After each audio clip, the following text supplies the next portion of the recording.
देवी सर्वभूतेषु मातृरूपेण संस्थिता नमस्तस्ये नमस्तस्ये नमस्तस्ये नमो नमः।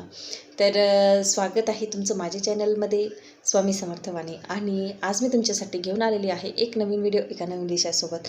आज आहे मंगळवार, आज कुलदेवीचा वार आहे। आज आपल्याला देवी आईच्या कुलदेवीच्या सेवा करायच्या आहेत आणि त्यामध्ये सेवा तर करायच्याच आहेत। कुंकुमार्चन आहे, त्याच्यानंतर दुर्गा सप्तशती पाठाचं आपल्याला पारायण करायचं आहे, सिद्धकुंजिका स्तोत्रांचं पठण करायचं आहे, महालक्ष्मी अष्टकमचं पठण करायचं आहे। पण त्यासोबतच आपल्याला 2 विड्याच्या पानाचा एक उपाय करायचा आहे। 2 विड्याची पानं घ्यायची, त्याच्यावर रीम लिहायचं आहे। त्याच्यानंतर ते जे पानं आहेत ते आपल्याला ज्यांचे घट बसलेले असतील त्यांनी तिथे ठेवायचे आणि ज्यांचे घट बसलेले नसतील त्यांनी कुलदेवीच्या फोटोसमोर ते पानं ठेवायचे आहेत। त्याच्यावर रीम म्हणजे महालक्ष्मी मातेचा बीज मंत्र आहे तो आपल्याला त्याच्यावर कुंकुवाने लिहायचा आहे।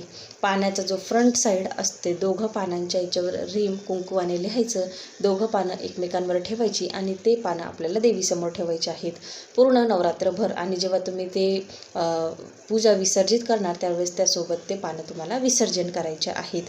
तर हा एक उपाय आहे, हा उपाय करायला विसरू नका, कारण आज मंगळवार आहे, कुलदेवीचा वार आहे, त्यासोबत सेवा करायला विसरू नका। तर अशा छोट्याशा माहितीसोबत भेटूया पुढच्या व्हिडिओमध्ये। श्री स्वामी समर्थ, जय जय स्वामी समर्थ।